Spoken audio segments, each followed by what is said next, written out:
Welcome to the Be Fit Blueprint Podcast. We are your hosts, Cody Israel and Brad Durham. For all you Be Fit members and beyond, this is where we break down the blueprint of building a healthier, stronger you. In every episode, we share actionable tips, expert advice, and real stories to inspire you to level up your mind, body, and lifestyle. Whether you are just taking your first step or pushing for the next breakthrough, we've got the tools to get you there. What is up, Be Fit? Welcome back to the Be Fit Blueprint episode 8. This is the first episode that we have a trio of hosts on here. We have myself, head coach at Be Fit, Cody Israel. We have the owner, Brad Durham, in the middle, and our nutrition coach, Cailie Stewart, on the left. Happy to be here, Cody. Yep. So today we're going to have a little different. We were planning on a different podcast, but some scheduling conflicts came up, so we're going to pivot, and we are going to discuss how training changes as you age and talk about some personal experiences on how training has changed throughout each of our fitness lives as we have gotten older, and then kind of what that looks like going forward for each of us.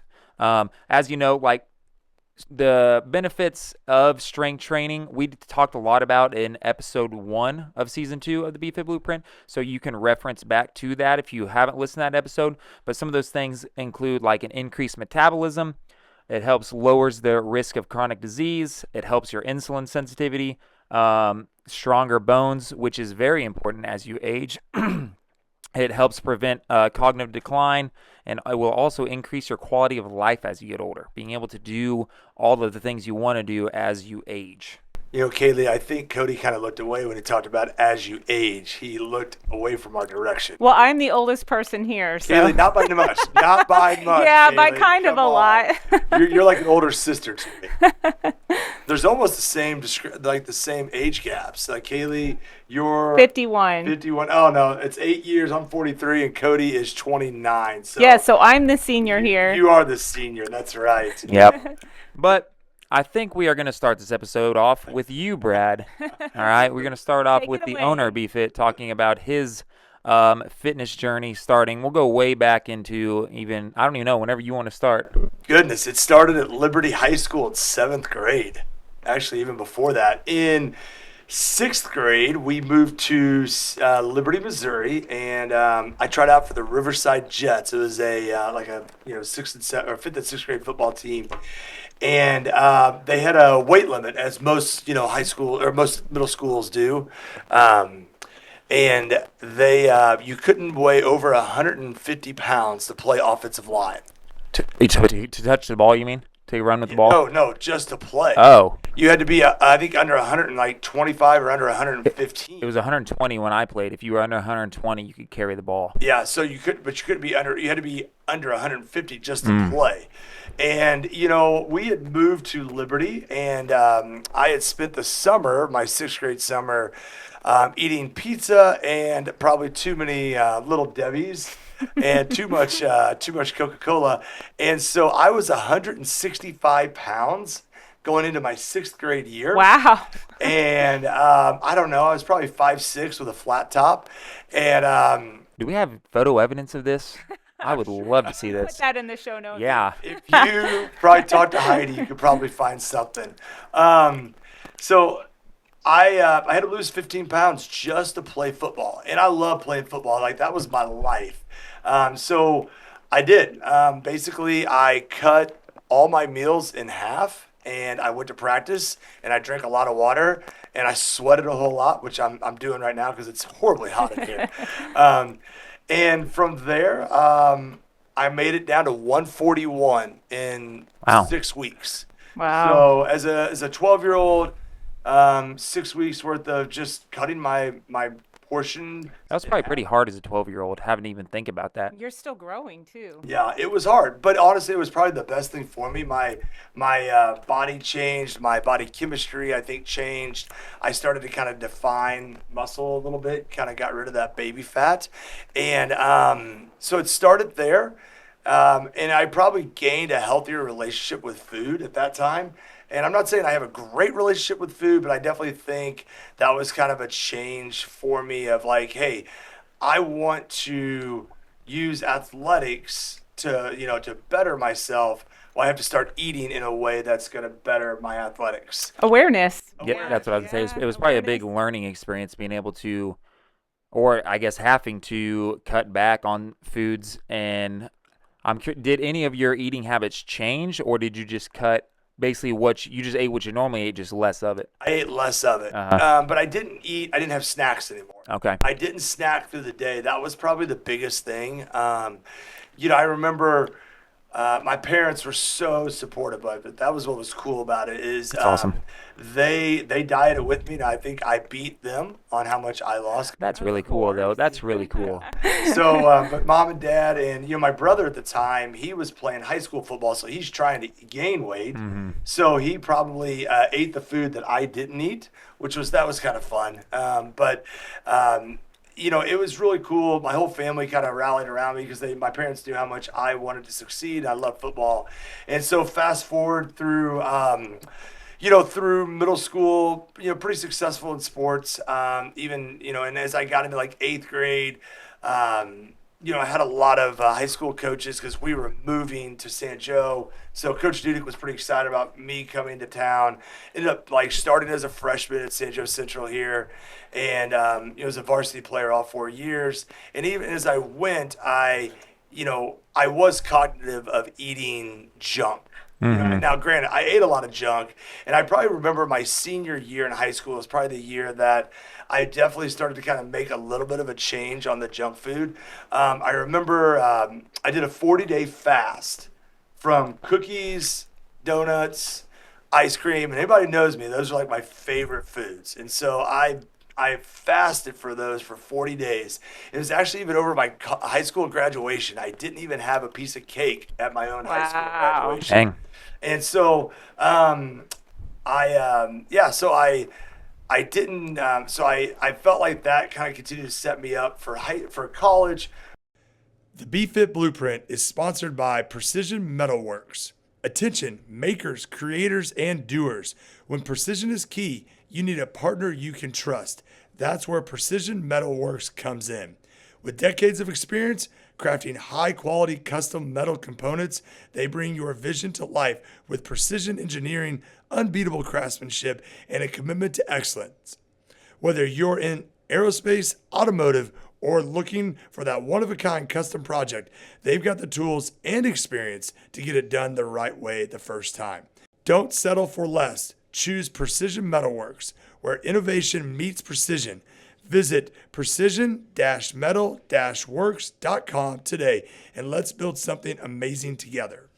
Starting in my college career, when I went to camp at Missouri State, we had a nutritionist who came in and talked to us, but they just gave us like meal plan sheets, and it was like, how do I figure this out? So what was it like? Was it like breakfast, eat a bagel, 6 eggs, and stuff like that? Yeah, it was like eat 6 eggs, eat 2 bagels, eat this, 12 grams of protein. And I'm walking into the cafeteria like, well, how many eggs is a scoop? Because I would say it's already scrambled like a hotel. Yeah, that's tough. It's just like, okay. And it kind of was overwhelming. I'm sure at like bigger schools, your Division I schools, it's a whole lot easier. That's probably laid out for those athletes a lot more. At Missouri State, we're a 1AA program, and we just ate at the cafeteria. Mm-hmm. And so, I did my best, but I definitely kind of fell back into the trap of eating donuts and eating ice cream and all that great stuff. It's Springfield. There's Andy's frozen custard, Cailie. Yum. It's actually so good. It's so good. It is really good. Buckingham's barbecue. Oh, Cody, you know it, buddy. You know I ate some Bucks, all right? We don't want to talk about that. That was probably NCAA violations, how much I ate there. So my nutrition journey, like I said, began when I was 12, and it's continued on. I definitely have had ups and downs. I wish I had more willpower in times, but I definitely think I'm better at 43 than I've been probably my whole life with understanding portion controls. Yeah. Because I will say, eating in college was a job. It was 5,000 to 6,000 calories a day just to try to maintain and gain muscle. And it was rough. Because you were trying to, be around 300 pounds at that time? Yeah, yeah. I came in about 260, 255, and I was trying to get to 295, and I finally got there by my senior season. I mean, we had to run extra if we didn't weigh enough. Kind of counterproductive. Oh wow, interesting. Yeah, so we had weigh-ins every like Monday or Friday, and if you didn't weigh enough, you had to run extra. And Coach Perry, he was not a nice man to us guys who had that problem. So, but yeah, so that was my nutrition. Do you guys want to talk about the nutrition parts? Yeah, I do want to ask you one question though. So transitioning out of college, eating that much, and then going to where you're not an athlete anymore, where you're not training as much as you were, where you're not playing games every weekend in the fall. How difficult of a transition was that to essentially relearn how to eat like a normal human being? Out of college, I mean, I transitioned to playing arena ball. It actually probably got worse during arena ball because they fed us at eating out. Yeah. They fed us all by like vouchers. So once football was over, it was hard. I mean, it's still, I'll joke about it. I can still go eat like a lineman every now and then. It was really hard, because I still could consume 4,000 to 5,000 calories and not feel bad. And obviously that's way too many for, just where you're at right now. Yeah. And I probably consume 2,500 to 3,000 now at 43. And so that's still like, and probably the biggest struggle is the desire to eat before I go to bed. I mean, like I always ate before I went to bed. Brad, that is a common thread that I see all the time. But massive amounts of food. I mean, like an entire full meal before bed, and because that's how you got weight to stick on you. You got weight to stay on you that way. And I would eat 12 pieces of French toast. That sounds delightful. That sounds like a blood sugar nightmare. Yeah, I mean, but that's where I got those 8 eggs and 12 pieces of toast, and I got as much calorie out of it as I could. You make French toast with eggs, so it's healthy, right? Exactly. Get some protein in French toast. That's right. Okay. So, that was one thing that I was curious about. And I think probably one of the biggest takeaways is one of the things you said at the beginning for, an educational piece of content was, when you were in 6th grade, what you did. So you cut your meal size in half, but you eliminated your snacking throughout the day. Yeah. And I think that is something that a lot of people get caught in the trap of, like snacking throughout the day adds up and it makes it harder to lose weight. I mean, I see such a common trend. Almost every client that comes to me that wants to lose fat snacks at night. Yeah. And I mean, even just at night, if you can eliminate that, I think it can make a big difference.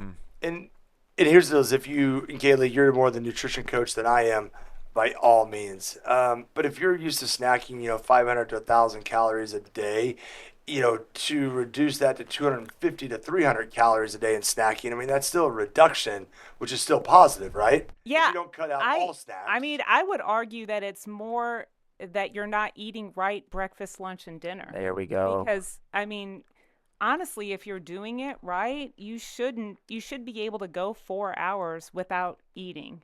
You should be able to eat dinner at 6 p.m. and be done eating. Are you insane? I mean, really, Cailie, I could eat every hour. Well, you could, but part of it might be what you're eating every hour. Yeah. And like what Cailie said, we're on a nutrition thing, but I mean, like we talked about before, it starts with breakfast, because just as a question, not to make this an intervention, but what do you normally eat for breakfast?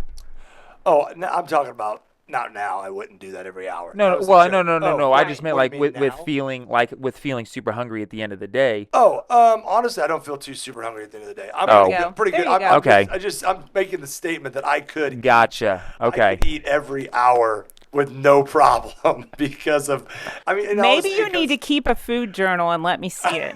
Well, I think it just goes back to those days of like I wanted to eat in college. Yeah. And I think that's probably more of what that is than even hungry. I think that's a college culture though. Most certainly. I did that. Order pizza at night or popcorn or whatever. So Yeah, that's most part of certainly. the culture. No, Yeah. anymore. I would like I said, I'm probably in the best place I've been in my whole life as far as nutrition at 43 years Yeah, old. for sure. Good. Cailie, you want to touch on your nutrition next, or you want me to? Well, my nutrition in relation to when. It's been quite a journey Yep. for myself. If I could ever be at any of your levels in my life, I think my nutrition would be 1,000 times better than what it is even now. I mean, Cailie, you're like off Well, the I don't charts. know. I mean, if you're looking back through the years, I was actually a chunky child. I was overweight as a child, and Did your genes say husky? Because mine did. pretty plus. Pretty That was the girls' version, I I don't think. haven't even heard of that. husky and pretty plus. Yeah, I like so it. I mean, I wasn't. I wouldn't say I was obese, but I was a little chunky as a child. And back in the '80s, kids were very brutal with making fun of other kids. I think it's more the norm now, so I don't think it happens as much. But I got made fun of growing up a lot, which was tough. And I think then that kind of catapulted me into a eating disorder issue in high school, which I've been open about and shared before, and then went off to college, struggled with bulimia after that. So, I mean, from the time I was birth to 18, I can't say I was a healthy eater. It was starvation, it was overeating. That's actually why I went into nutrition, which, like I said, I've shared that before. And nutrition, learning about nutrition saved my life in a sense, I think. And it really kind of helped me balance out and learn how and why to eat. And since I've gotten my degree in nutrition in the late 90s, it's changed and evolved so much that I keep changing my nutrition based on science and research. So That's good. You probably experienced a lot of things and I have a lot have. of feedback for others I when this have. comes up. I have. And I have to say, the current trends with high protein and less processed carbohydrate, my body composition is probably the healthiest it's ever been. So, based on strength training, what I'm eating, and even at 51, it's probably better than it's been most of my life. But I think one of the best things I've ever heard you say, Cailie, is that one of your favorite things is a chocolate covered Twinkie. Oh, yeah, it used to be called a chocodile back in the 80s, but nobody seems to remember about it. I don't know why, but it's so good. That is, but I mean, I think there is that real side of you that, I mean, you do such an amazing job, but it's not like you don't have these cravings. It's Oh, not like you no. don't desire these things. I mean, I think sometimes that messaging can be lost in the fitness world of like, I haven't had a carb in 362 days. Like, no, that's not true. Even our nutrition coach, who is so, I mean, you inspire me. You inspire so many people. Thank you, Brad. But you still you're human, and that's what's so awesome about you. And I will say that the Chocodile, I mean, I would love to try one of those. Well, maybe you can give me a bonus and I'll make you one. You know what? There's probably still some on the shelves from 1980. They're so processed. They're probably You're still probably good. right. That You're is probably right. true. So, I mean, that's just kind of my nutrition journey. Is it's just been really rocky, and I'm at a really good place right now. I was going to share, I don't know if this is the right time, but I have had my own struggles, even with my own metabolic health, just as of lately, because of hormone fluctuations. I discovered that I have like a subclinical hypothyroidism, like a sluggish thyroid. And my blood sugar that was taken around a year ago this time, HbA1c, which is an average of your blood sugar over the past 3 months, was not pre-diabetic, but not where I wanted it. So those are just some things based on kind of the time of life I'm in and hormone fluctuations that I've really had to kind of dial in. So I've had to work really hard, and I have been able to bring that A1C down just a wee willy wink. But I will tell you all that, I've heard that 1 in 7 menopausal women develop metabolic syndrome, which is, I think, 3 of these markers I have here: high blood pressure, high blood sugar, high triglycerides, low HDL, and a waist circumference ratio that's off. So, like I talked about when I did the HUME presentation, I just want everyone to be aware. And also, I had a cholesterol spike, but honestly too, that went up because of hormones. So I really want everyone to be aware of what pre-diabetes looks like, what sneaky high cholesterol looks like, because all of a sudden they can turn into metabolic dysfunction without you being aware. So that's really something I really want to share with our audience, is just knowing your numbers. Ask for fasting insulin, ask for HbA1c, know what those numbers look like, and we're always happy to help you with that as well here at BFit. Absolutely, absolutely. I'll talk a little bit about my, I guess, introduction into nutrition and everything like that. I mean, mine similarly started, the first time I really ever thought about my weight was in 6th grade football, because you had to be under 120 pounds to run the ball. And I wanted to be under 120 pounds. I was like 116. So I don't remember changing much at that time, but I that sticks out in my memory, is like you had to be under that, and I wanted to be under that. So that is my first recollection of being aware of my weight. Now I did wear Husky at up through grade school. Now, club. Yes, the Husky that was jeans. through the grade school years. Probably still some baby fat going on there.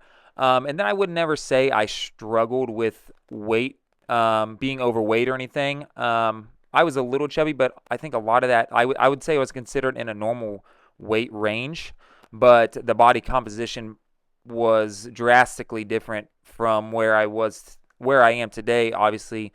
And that comes down to like when we'll talk a little bit about like training and the nutritional makeup. Like at that time, it was basically just, I don't want to say we ate a lot of processed foods, but like I remember eating banquet meals. I remember eating like, home cooked meals that are probably better than processed foods, but still cooked with like Crisco and all of that stuff that's probably not so great for you. And so it probably made it a pretty relatively easy to overeat calories. Fast forward a little bit through high school, made it through high school, got into college, and that's when I started to take up into like training and nutrition. And it all started just because I wanted to be able to like maintain athleticism after high school. And it started by like running a mile a day. Like, okay, let's just maintain a healthy weight, start running a mile a day.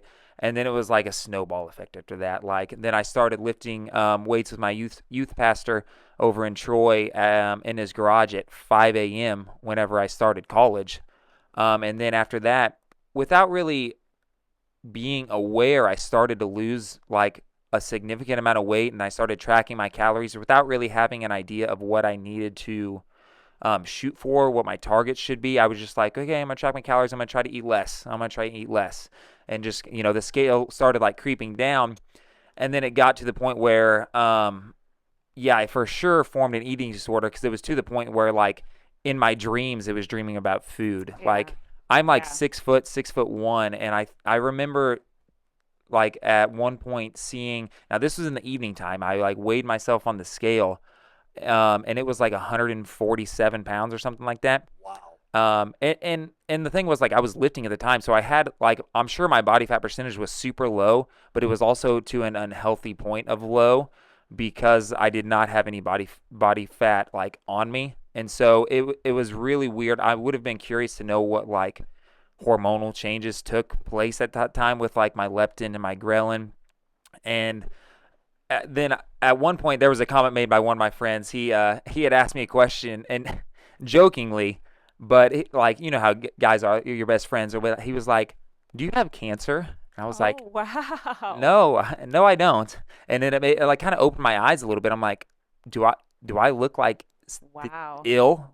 And so at that point, I had started to learn more. I was probably a couple years into college. I had switched over my major to health and exercise science, but I had started listening to more podcasts, started following more people in the fitness space. Probably the most influential people in my life at that time were like Lane Norton, the Mind Pump guys, a lot of bodybuilder, powerlifters. Started following those guys, and they started talking about reverse dieting and adding in calories. And so I started doing that, just building up my calorie intake over time, and unaware, but like did a really good reverse diet and built my calories up before I stopped tracking, like eating like 4,000 calories a day, and not really gaining too much off of it. And so since that time, so I tracked my food for probably 5 or 6 years straight. Wow. Probably within the last 3 to 4 years, I stopped tracking completely.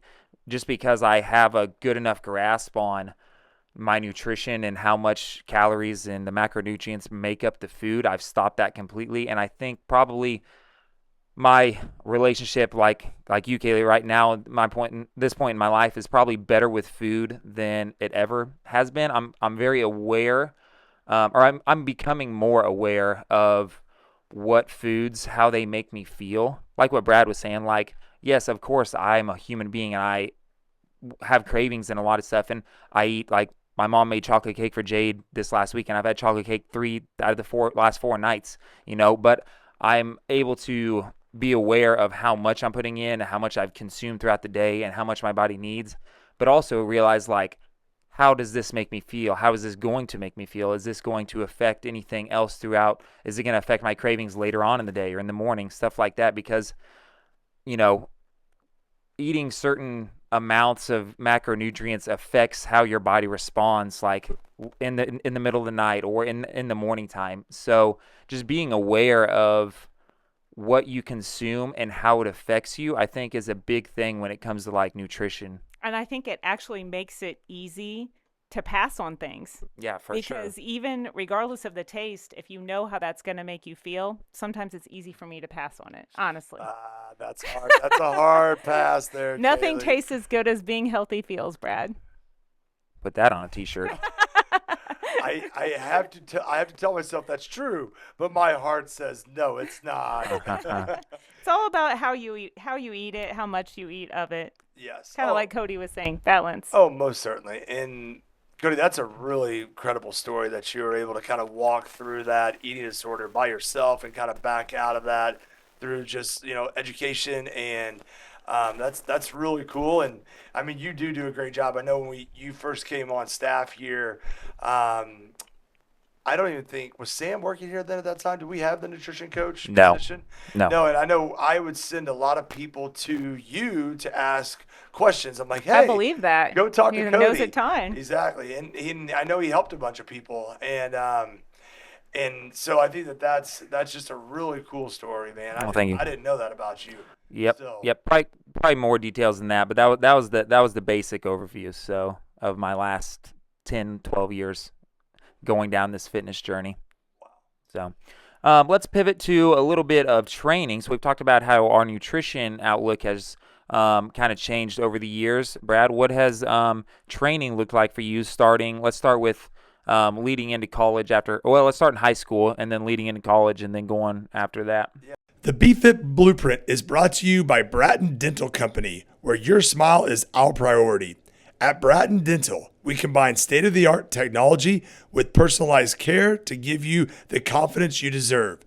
From routine cleanings to advanced cosmetic and restorative treatments, our expert team is here to help every step of the way. Ready to love your smile? Visit BrattonDentalCo.com today and schedule your appointment. Bratton Dental Company, bringing life to your smile. So starting off in high school, BFS, bigger, faster, stronger. I think every high school student in the Midwest that played any kind of athletics, that went to any strength training class in their high school or after school weights, had some form of the BFS program out of Nebraska. They had they ran the show on it in the 80s and 90s, even early 2000s, and how you would do, the whole pyramidization of that. And it was a good program, but I don't think it hit probably everything that you needed. But it did teach, at least in our program, you would do 4 lifts every other day, and we got stronger. I'm not saying there was always good technique, but we got stronger, and then we would do accessory stuff in the afternoon, just curls and different things to try to look good. And so, high school is about volume and working really hard and having the confidence that, I clean and jerked 360. That was a hang clean and jerk. Let me say that. That wasn't from the ground. It wasn't a squat, but going out of college, we got strong. It wasn't beautiful, I will tell you that, but we squatted to depth, and it was functional for what we could do in football. moving to college and I hold a lot of respect for my strength coaches at Missouri State. But I know that they had a lot of pressure to make us as strong as possible. And form kind of went out the door a lot of times because we needed numbers. And, finishing college at a 400-pound power clean, at a 685-pound bench, and a 685-pound squat, and a 450-pound bench. Definitely over those 5 years, I walked into college at like a 300-pound bench, about a 450 squat, and that 360 clean and jerk. So definitely the raw strength numbers went up a lot, and it was there. We lived in what they call the conjugate. We did a lot of West Side barbell stuff. Louis Simmons. Louis Simmons, yep. A lot of reverse hypers, which is really good. I mean, it was great training for football. I don't know that I could have done it for many more years because we were on that cycle for 5 years straight.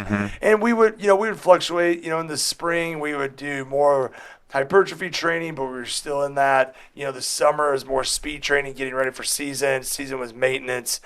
But my body was pretty shot after 5 years of really never having rest and always performing. And so as I walked into arena football and then starting to try to program on my own, it was really hard. I didn't have a college weight room anymore. I didn't have the resources, and so I was kind of figuring this out on my own. So I was going to ask, were you kind of just like throwing darts at the wall, kind of seeing what stick, kind of trying to follow like a template of what you did in college, almost extending that out? To a point, but I didn't have the chains, the bands, the reverse hypers. We were lifted in Globo gyms. And so it was like, well, what do we do here? So I tried to always keep like a 3 or 4 day rotation, depending on what I was doing, hit uppers, lowers total. But it was super hard, to be honest with you. And when I finally finished football, I decided I was going to run a triathlon. You both looked at me. That's really funny. That's awesome. So I hated running, and I hated swimming even more, but biking wasn't bad. So I had actually taken a job in Ohio at a church out there, and I was like, a lot of those guys did triathlons, and so I was like, okay, I'm going to do this. I had to buy a wetsuit to swim because I just sank. Yeah, it gives you a little bit, a lot more muscle mass. Yeah, a lot of muscle mass. But not very buoyant. It has to be wetsuit legal. The temperature. Was it cold? Or at least when I did, it had to be. At this point, I never made it to the it's triathlon. an advantage. But it didn't matter because I didn't even make it to the triathlon. Okay, gotcha. I quit about 2 months in. I was like, no, this is stupid. Darn, Brad. So, and then when I came back to San Joe, I went back to training like I had, and I was running the weight room at Central, and so we had those resources, and so I went back to my conjugate stuff, and I even implemented that as a strength coach, and so I was doing that.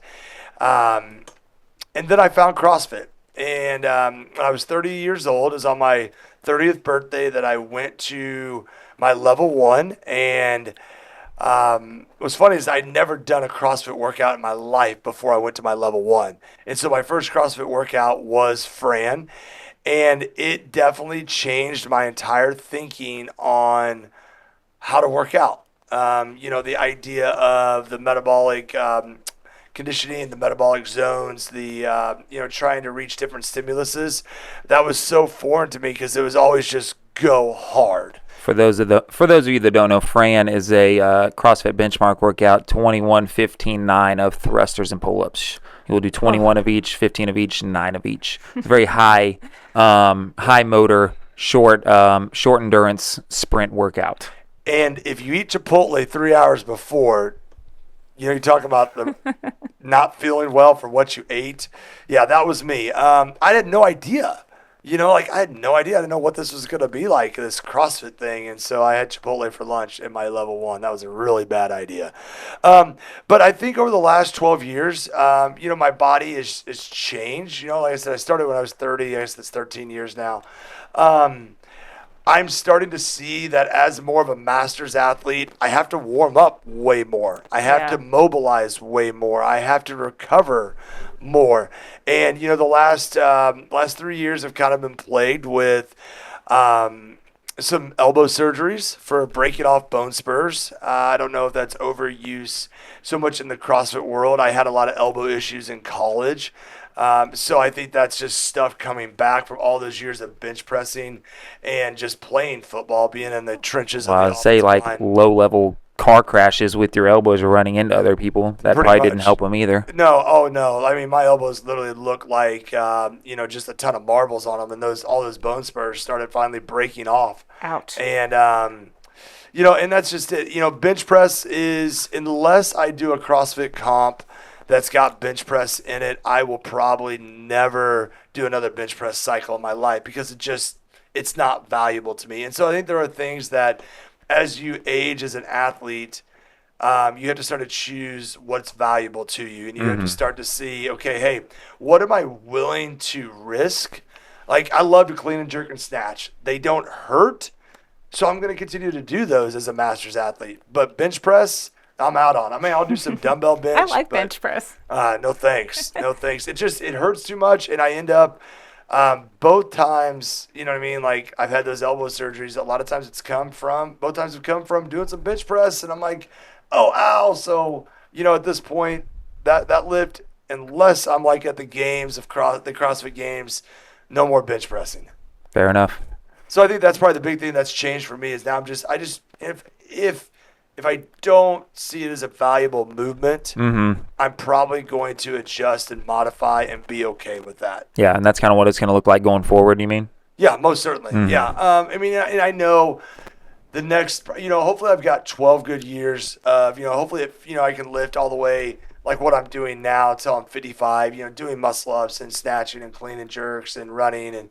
But I think that's always going to be my litmus test of, hey, if this is decreasing my quality of life, if this is making it so that I can't go out and play football with my boys or go out, and just enjoy my daughter, us, playing catch or something, or, if it's going to change my quality of life, I'm probably going to reduce the amount, if any, of doing those exercises, like handstand push-ups. I've decreased them tremendously over the last 4 years. It's not as worth it to me. It's not as valuable to me. Yeah, risk reward. 100%. So that's how, that's kind of where I land up now training. Okay. So to sum it up, when you were in college football, very high intensity, high weight, move as much weight as possible, even at the cost of form and technique. Oh, most it was more so about the numbers. Yes. And now that you have matured in your training age and have transitioned more to the focus has shifted. It's more about quality of movement and doing movements that you're able to do pain-free and that will not leave you wrecked the next day. Most certainly. And I'll still go high intensity. Don't get me wrong. I still love that side. Mm-hmm. But I hate to say it, I have backed down a little bit, Cody, so thank you for that. I don't do 5 days a week, and I don't do 2 Metcons on Saturdays. I do really anymore 3 or 4 days of conditioning a week. I very rarely do a Saturday. And not that it's bad, it's just I normally get my training days in, and I take Saturdays for my family, and I enjoy the time with my family on Saturday. Mm-hmm. So thanks, Cody. Yep. Yeah, the programming's been great. The programming's great, it but has been. Again, risk reward. I feel like I hit that 5th day, and I'm pretty tore up. All right, Cailie, let's hear your journey. Oh, gosh. Well, I played high school basketball. I was not good. Like I always tell people I'm active but not athletic. I think that still holds true. I've always loved sports and activities, but unfortunately never been gifted like my children are in them. But took up distance running after I had my last child in my mid-30s and started with 5Ks. And my brother talked me into doing a triathlon.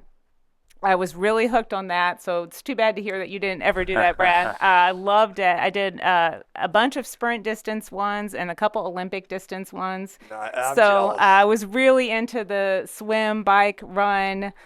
So much fun. I actually really miss those days. But my training was such that I would do 2 of the 3 almost every day of the week. Wow. So I would swim and bike or bike and run or some combination of the two, almost probably 5 to 6 days a week. How old were you at this time? Sorry. Probably I would say mid-late 30s is when I kind of took this up. How bad did your body feel on those days? At that point, it felt pretty good. Really? Yes, and At what I point think did you notice that overtraining starting to take place? I didn't really notice that overtraining started taking place until I hit my late 40s.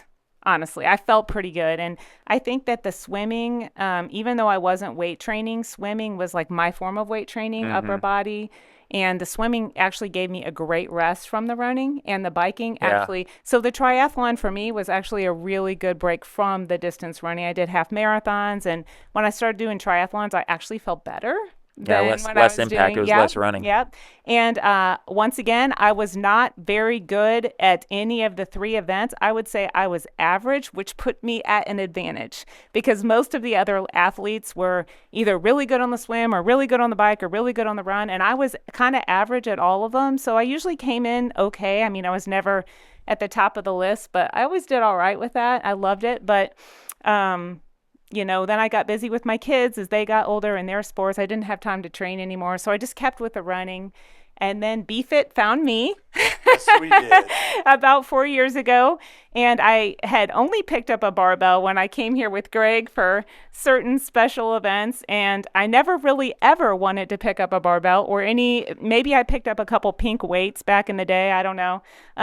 So I never did any strength training. And even when I started here at BFit, I always looked ahead to the week and picked the days that had the long Metcons, the really hard Metcons. That was what really appealed to me. And I do remember one Friday workout that we did that was pretty intense. It was some dumbbell walking lunge thing where a couple people just kind of tanked. I was one of them. And I actually remember crying at the end of the workout. I actually teared up. Like I was emotional. It hurt so bad. And it was kind of an epiphany for me. And I'm like, you know what? I don't have to do this. I don't have to do this, And I think for so many years, I felt like I had to tear myself up in order to maintain my health or maintain my fitness. And it was just a really, really eye-opening experience. And then that happened. And, my hormonal changes kind of kicked in with the hypothyroidism. I just didn't have the energy to run. I didn't have the energy to do all the things I kind of wanted to do. And here I was, I'm like, wow, I'm at this place where the programming is done for me. And I have Brad and I have Cody and Gina and Riley and Ember and all the great coaches here. And I'm like, I need to take advantage of this place and this opportunity. And so I started kind of embracing CrossFit, like really embracing the lifting portion of it. And then last winter we got the HUME scales and I looked at that and did my body fat. And I'm like, wow, I love this metric and I love to see how I can move this. And I looked at that as a challenge. And even though I'm kind of scrawny, I'm probably not the poster child for weightlifting, but I have been able to drop my body fat percentage since December 2 percentage points. And this is because I switched to heavy day instead of Metcons. That's pretty much the only thing I've changed, and taken 2 years off my metabolic age. So That's awesome. To, have a metabolic age 10 years younger than what I am makes me feel pretty good. And I do see room for improvement. I think I do need to build more muscle mass, but for me, that's been really, really hard because of my history of disordered eating. And so I've really tried to kind of think, and I know Cody knows that I need to eat more, and I know I need to eat more in order to gain that muscle, but that's really hard for me, and that's something I'm really working on, as well as coupling it with that blood sugar and cholesterol. It's just really hard to increase your intake when you're trying to balance all the things. So it's my challenge moving forward, and I'm going to take it head on. But personal thank you to both Cody and Brad for guiding me, and I know they've both probably watched me kind of change my ideals and my outlook towards weightlifting. It's been a huge journey for me. The BeFit Blueprint is brought to you by the Colony House, where furniture shopping is as comfortable as the pieces you'll find there. With the best selection of furniture and mattresses, they make it easy to love coming home after a long day of crushing your goals. Want to elevate your living space as much as your fitness goals? Head to Riverside and Frederick for a personalized shopping experience you'll actually enjoy at the Colony House in St. Joseph. Yeah, you've done awesome, Cailie. I do have a cool question. So, you lost 2% on your body fat. What did your weight do in that time frame? My weight loss, I've lost in the last year about 9 pounds. Mm-hmm. I have, and it's not because I've been trying. It's because my blood sugar balance, I've been trying to kind of back off the carbs just a little bit, the processed carbohydrates, not any other carbs. But my muscle mass has kind of stayed the same. Uh-huh. So it's creeped up I've gotten a little bit more muscle mass in my arms, a little bit more in my legs, but my body fat has dropped almost 2%, and I feel stronger, way stronger than I did a year ago. I have an elderly mom that is in a wheelchair. I can lift her now. I can lift my That's awesome. 60-pound dog that's old, that can't make it up the stairs. I carry him up and down the stairs. That's not Greg. Don't call Greg. He weighs more than 60 pounds.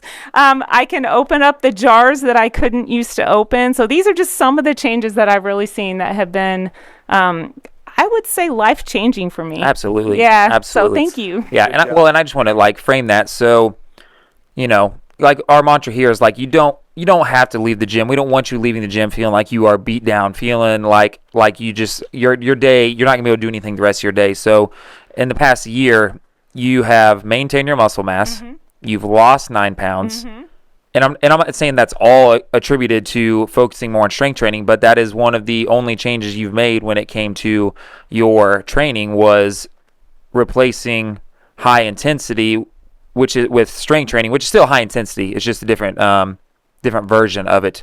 And also probably focusing, like you said, more on your health markers and stuff. Yeah, and I mean, I usually always get 10,000 steps a day. I throw that in there, and I also try to add in zone 2 training from time to time. So for me, that looks like pickleball a couple times a week, or a walk with a weighted vest, because it helps you increase your VO2 max without destroying you. Yeah. Which is, as I've gotten 50 plus, I'm like, I don't have to destroy myself. I feel pretty good, and I still feel like I have a pretty good cardio output. Yeah, for sure. Yeah. That's great. Yeah. That's great. Cool. Yeah. Okay, so moving on to me. I guess I started lifting weights, I would say, going into the 7th grade year, summer. But I would say from 7th grade, 8th grade, the summer weights program at my high school.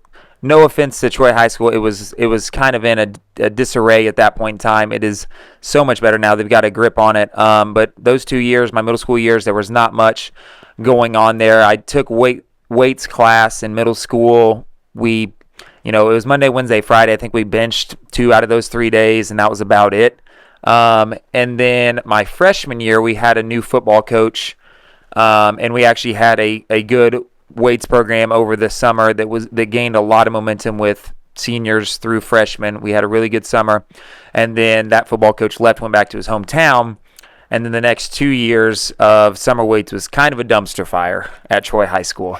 It was a debacle. My summer weights probably pretty much consisted of throwing hay both summers, which was good exercise for me. Yeah, throwing hay in the heat, that helped quite a bit. But I would say my senior year, we got a whole new coaching staff at Troy. Shout out to Todd Shiflett up in King City. He took over the weights program that summer.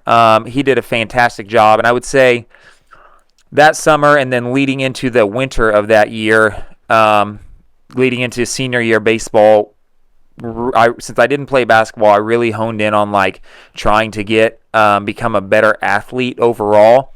And he started to implement, I guess it was kind of CrossFit style workouts at a lower intensity. Anybody knows the workout DT, it's 2159 deadlifts and handstand push-ups. We did a version where it was deadlifts and regular push-ups at a lighter weight. And it was just, I guess, more exposure to a different type of weightlifting at the time, which I guess probably perked my interest a little bit. It was something new, something I hadn't done before. So did that in senior year, and then graduated high school, and like I said, didn't really have access to a weight room. It was more so, okay, let's run a mile every day. And so I did that for about 2 or 3 months over the summer leading into college. And then I touched on in the nutrition side. Me and my youth pastor started lifting weights, and it was traditional bodybuilding style. Just, going through, what you would imagine, squats, benches, curls, leg machine, all of the traditional bodybuilding movements. And I probably continued on that path, for probably a year or two. And then I discovered Lane Norton and powerlifting, where it was more squat, bench, and deadlift for trying to lift maximal weight. And so I went on a couple year stint, 3, 4, 5 years of really focusing on my squat, bench, and deadlift, and then throwing in some bodybuilding accessories. And this was during my disordered eating time, and I followed a lot of bodybuilders, so it was more so, I guess, trying to develop a better looking physique, even though I wasn't eating enough to really do so. But that's hindsight's 2020. But that's kind of how I trained during my years of college. I would say more like a bodybuilder, and then it morphed into like a power lifter with some bodybuilding movements in there. And then my final year of college, we had to do a 400-hour internship, and I did that here at BeFit. And one of the requirements to do that here at BeFit was to partake in the CrossFit classes. And because I had nowhere else to go for my internship, I absolutely had to do that. And so I didn't miss a day of my CrossFit classes. Absolutely tore my hands to shreds day one. But that was I had been exposed to it, but that was my first real consistent exposure to CrossFit. And I full bore in that for probably, what was that, end of 2017, probably full bore into that, full on gung-ho CrossFit style, 4 to 5, maybe 6 Metcons a week, strength training on top of that. Wow. Until probably 2021. Well, it was actually probably the end of 2020 when I had a undiagnosed back injury. I think I probably bulged a disc or had a herniated disc going on in the middle of a competition, and I came back from that. And then probably, I don't know if it started there, but over the years since then, my training has morphed and adapted and changed to what it is now, to where, and also I've probably done more research and tried to learn more of strength training and conditioning, benefits and detriments of doing too much and too little. And I think I've found a pretty good balance right now of, if I'm not training for a CrossFit competition, I will strength train, and this can vary depending on where I'm at, how much time I have. Anywhere from, I've been down to 2 times a week, I've been up to 4 times a week of strength training, and then conditioning. Right now, I am preparing for a competition in the fall, so right now I'm conditioning 2 to 3 times a week, I would say at most. And when I'm not training for a competition, I would say I am 0 to maybe 1 time a week with our class Metcons, just because I recognize that I'm an ultra competitive person, ultra competitive athlete. And so with how it is set up with the CrossFit class, when we are competing, quote unquote, competing with others, it's hard for me to rein that in. And I can do it. It's easier for me to not, because I also realize that me not doing that isn't going to hurt my athletic ability, my strength. It's not going to hinder me in any way. In fact, it probably is going to help me more than anything, not pushing myself to those 10 out of 10 stressful workouts multiple times a week. That I'll be just fine doing what I do, getting 10,000 steps a day, strength training, full body 2 to 3 times a week. And dabbling in the conditioning as I see that I need it. And recently, that for me, that has worked out really well for my life, because as a lot of we have a 2.5-month-old child, and while she sleeps great, I'm still there's still times when I'm mentally fatigued and just physically fatigued, and I don't need to force myself to work out super hard that day. I can come in and I can do a 15-minute lifting session where I do 2 exercises and I can call it good, and I'll feel better after I do that than if I were to either not work out at all or force myself to do a 10, 15, 20-minute Metcon. And so I think that's the balance that I've recently figured out that works for me. And that's kind of, I don't want to say going with the flow. Like, I still have, like, I'm going to work out 2, maybe 3 times a week. It may not happen on Monday, it may not happen on Tuesday, but I'll go Wednesday, Friday, Saturday, or at a minimum I'm working out 2 times a week. But it is kind of fluid, and I want to make sure that I'm doing some lower body exercises 1 to 2 times a week, and upper body exercises maybe 1 to 2 times a week. I have very general, broad guidelines that I want to hit, and I think that helps me be very sustainable and not fall off the wagon of being so rigid with my training, like I have to do this, I have to do this, I have to do this. And if I miss one of those days, then it's like, oh my gosh, what do I do? Like, it is so much less stress on me to not have to worry about following a specific, like, I have to do this day, a specific training protocol. I think that for me helps me be longevity when it comes to training.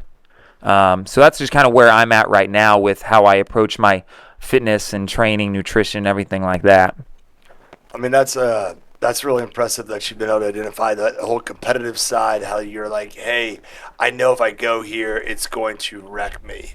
I don't always think I can go that hard to wreck myself. I will say, I'll tell a little story and brag on Cody.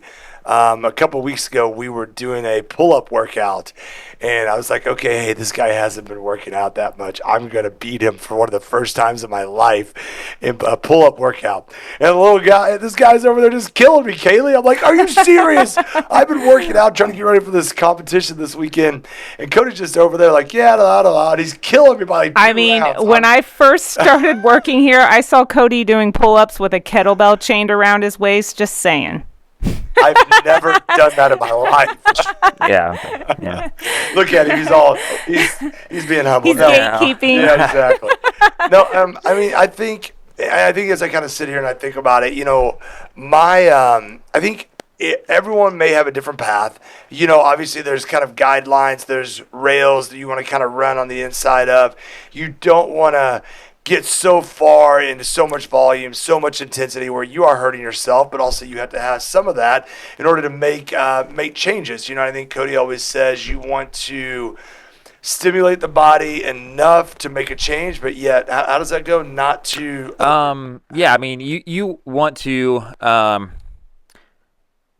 think the way I've worded it, it's a little bit different. It is like you want to do as little as possible to elicit the biggest amount of adaptation. Mm-hmm. So that is basically like you want to do enough to send the signal for your body to adapt. So you have to kind of push the body a little bit harder than it's been recently or been before, but not so hard that you're not going to be able to recover. So you want to push it enough to adapt, but you want to have enough time for it to recover before coming back and, stressing the body again. And I think probably I've always lived probably almost in too much working out, you know what I mean? And, and obviously from my days in high school and college, football, all that stuff. And so just trying to find, okay, how do I press my body? How do I challenge it, but yet don't wreck it? I think that's exactly where I'm at too. Yeah. But I mean, to me, the weightlifting, because I usually come Monday, Wednesday, Thursday, Friday.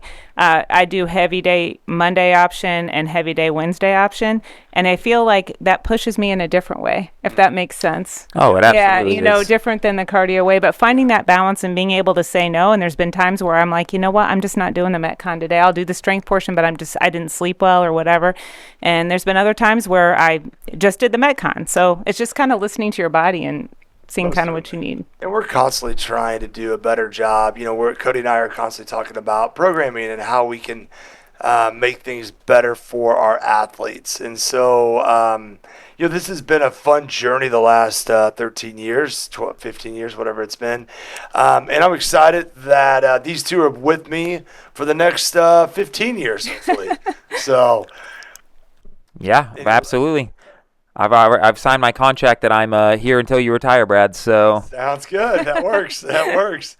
Cailie, how long are you here for? Till Greg says you have to stop? I don't know. I don't know. I mean, I just absolutely love helping people, and I love seeing people get good energy and accomplish their goals. And so that's been great for me to be able to help with that. That's awesome. We're always looking for a new office manager. She's sitting across from us, if you're wondering. So, Cody, how do you want to wrap this thing up, buddy? Well, so like we talked about on the last podcast, we are going to I'll call it a female-centered podcast coming up that kind of had to get delayed a little bit just because with some scheduling conflicts. So look for that on next month's podcast. And then we'll have some new stuff coming down the pipeline in the fall and going forward after that. We're glad you joined us on episode 8 of the Be Fit Blueprint, and we will see you next time. Thanks so much for listening to the Be Fit Blueprint podcast. If you would, please subscribe, like, comment, and share on Spotify, Apple, or YouTube, or whichever platform it is that you listen to the Be Fit Blueprint podcast.